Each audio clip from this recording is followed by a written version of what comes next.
¿vale? Entonces aquí lo que estamos hablando es que todas estas formaciones, todas estas preguntas sin respuesta tienen una respuesta si aceptamos que fueron formadas no demasiado lejos en el tiempo, no fueron 4.500 millones de años, capa sobre capa, y ir esperando que todo se depositara encima de otro, sino que más bien se explicaría mejor todo a través de un diluvio, una catástrofe universal. Más lagunas. La velocidad promedio de erosión actual es tan rápida que la columna geológica entera habría sido erosionada varias veces durante los largos periodos postulados por el pasado geológico. Dice, a la tasa actual de erosión, el continente norteamericano habría sido erosionado totalmente unas 250 veces en 2.500 millones de años. Entonces ya vemos que esto no es posible, ¿eh? Tantos millones de años y con tanta erosión, aquí no habría quedado nada. Esto no es posible, ¿sabes? No encajan, ¿eh?, las cosas. Entonces el modelo del diluvio propone una rápida sedimentación de estas capas donde no habría periodos extensos entre ellas. Esto sí que coincide, modelo de diluvio, con la erosión y con lo que vemos en las capas sedimentarias. Vamos a formularnos otra pregunta. ¿Podría la columna geológica formarse en 377 días aproximadamente que duró el diluvio universal?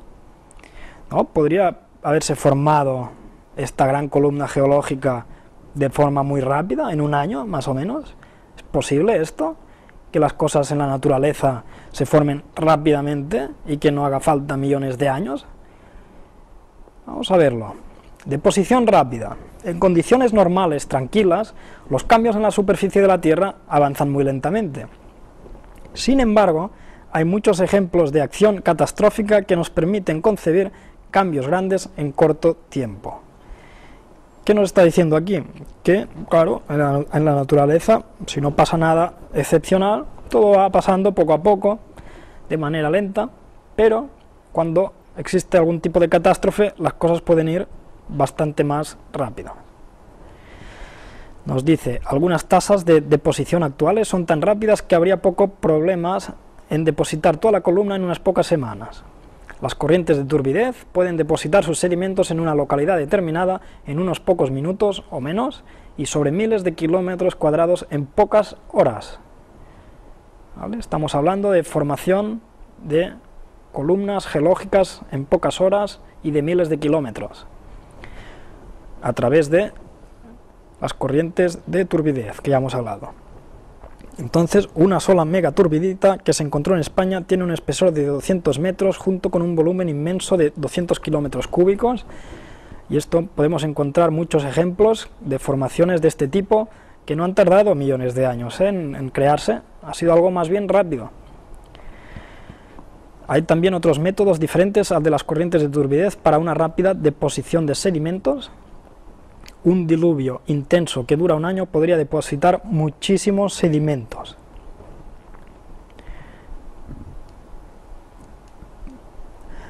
Por ejemplo, otro ejemplo de acción rápida es la formación de la isla volcánica de Sorsi en 1963, ubicada al sur de Islandia.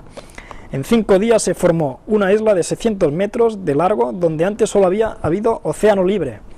Eventualmente alcanzó un diámetro de casi 2 kilómetros. Sorprendentemente, cuando se visitó la isla parecía como si hubiera estado ahí por mucho tiempo. Y se formó en 5 días. Curioso, ¿eh? ¿Quién diría que una isla se puede formar en 5 días? Seguro que si esto no hubiera ocurrido, nadie se lo hubiera pensado nunca. Pero tenemos pruebas. En unos 5 meses se había desarrollado una playa de apariencia madura y un barranco. Uno de los investigadores comentó: lo que en otros lugares llevaría millones de años, puede tomar aquí unas pocas semanas o aún unos pocos días.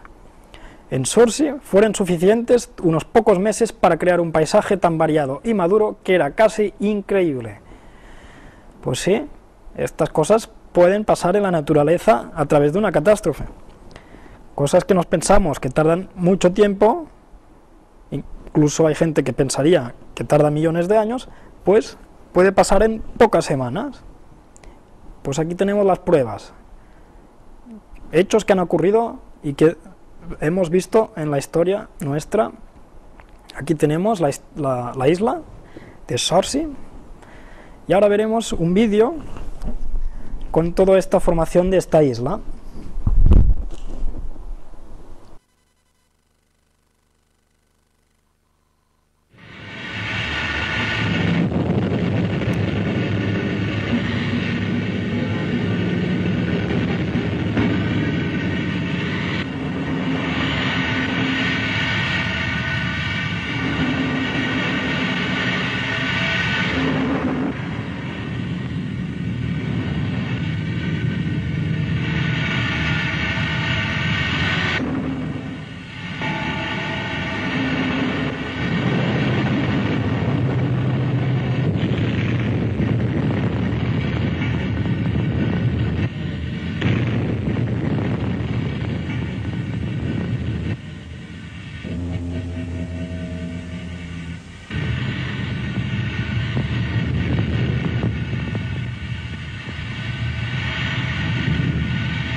Pues ya vemos qué catástrofe tan importante que terminó creando una isla.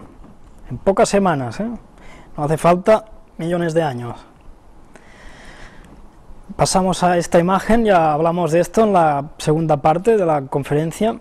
¿Podría un diluvio universal explicar esto? Sí, fácilmente. No voy a entrar ahora aquí en detalles de cómo esto podría haber ocurrido, pero lo que sí sabemos es que todas estas capas horizontales nos representan millones de años, porque si no este árbol ya estaría muerto y se conserva y está fosilizado aquí. ¿Vale? Vamos a pasar a métodos de datación y nos dice: hay pocos problemas más fascinantes que los ligados con la pregunta atrevida ¿cuán antigua es la Tierra?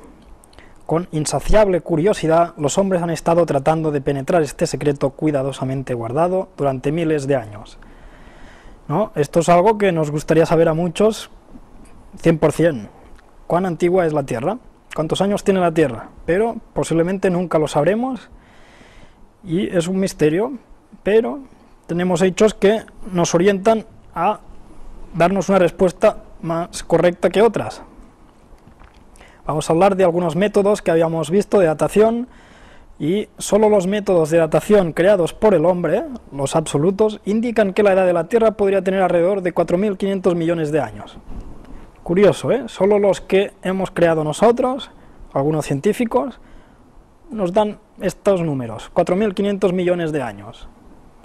Bueno, y también hablamos de la estratigrafía, también parecía que había millones de años ahí, pero sabemos que la estratigrafía no nos dice nada en cuanto a la duración de los depósitos y al intervalo de tiempo que pudo separar a dos depósitos consecutivos. O sea que estos dos métodos de datación no podemos basarnos 100%, uno porque está hecho por el hombre y es el único que indica millones de años y no es fiable, ya lo vimos esto, y la estratigrafía que no nos indica exactamente años, sino más bien otras cosas que ahora veremos. ¿Qué nos dice aquí? La creación con un diseño realizada por un Dios omnisapiente y omnipotente no se necesita un tiempo muy extenso. ¿Vale? Si una persona, si un ser superior a nosotros es muy inteligente y puede hacerlo todo, pues lo puede hacer rápido. no hace falta millones de años.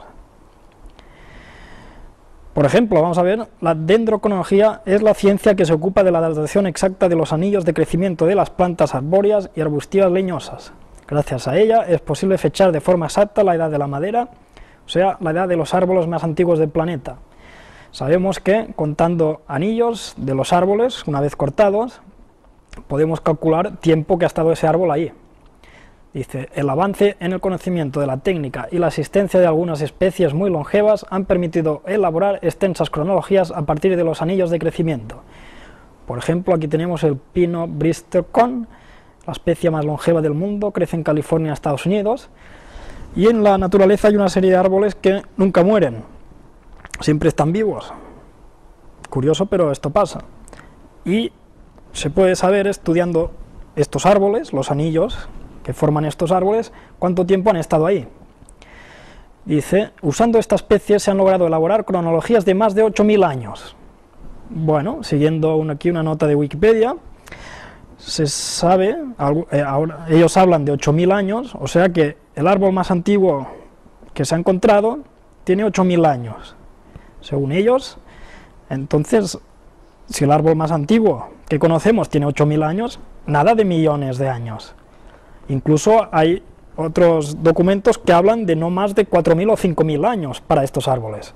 Aquí nos dicen más de 8000, creo que es un poco más de lo que algunos otros científicos dicen, y más bien otras mediciones están alrededor de 4000, 5000 años. Bueno, aquí ya tenemos un hecho, la prueba de que ni el árbol más antiguo que conocemos no tiene ni siquiera más de 8000 años, o por ahí al menos. Nada de millones de años, ¿eh? Aquí nos lo indica la naturaleza. ¿Qué más? Tenemos que es posible obtener y estudiar ADN de restos antiguos como mamuts congelados, momias del Perú y de Egipto, insectos conservados en ámbar e incluso dinosaurios, entre otros seres vivos. ¿Os acordáis de la película Jurassic Park?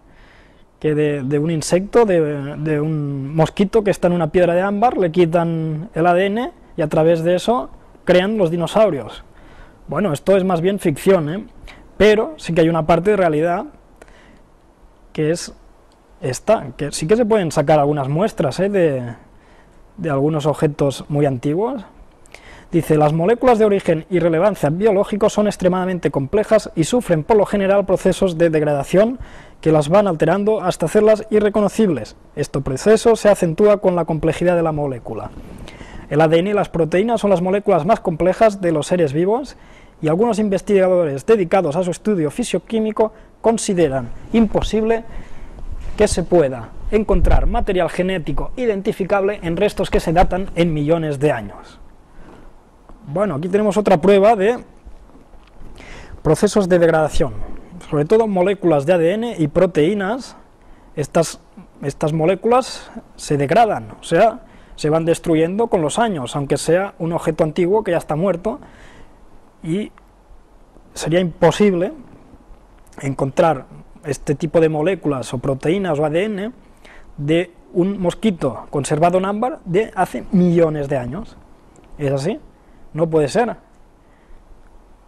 Pero si este mosquito que está en ADN, en lugar de tener millones de años, tiene miles, por ejemplo 4000 años, sí que se podría después obtener estas muestras.